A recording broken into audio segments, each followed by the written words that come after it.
বলতে পারেন না, একটু বলতে পারেন না আপনি, এটা আলহামদুলিল্লাহ। এটা তো চাষির কেন জাতির টিকিটে অনেক দেশে যাবে না। কেমন আছে? হ্যাঁ, আলহামদুলিল্লাহ। এই যে দেখছি যে চেক করে ঢুকাচ্ছে। হ্যাঁ, চেক করলো যে আমরা টিকিট করেছি কিনা, আমরা তো টিকিট অবশ্যই করেছি। তারপরে এখানে চার্জশিট শুরু হয়ে গেছে, যারা টিকিট করে নাই তাদেরকে তো দেশে যেতে হবে। এই জন্য একটু সার্টিফিকেট করা দরকার দেশের মানুষের জন্য। যারা টিকিট না করছে ওদেরকেও তো দেশে যেতে হবে, এই আর কি।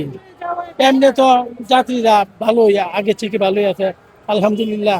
পাঞ্জাবের জগতে একটি বিশ্বস্ত নাম শাবাব এথনিক ওয়্যার। ট্রেন ঠিক মতো ছাড়তেছে, সবাই ভালোভাবে দেশে যাইতেছে। আমাদের বাড়ি আপনার গফরগাঁও। আমরা আগেই আপনার মোবাইলে টিকিট করে ফেলাইছি।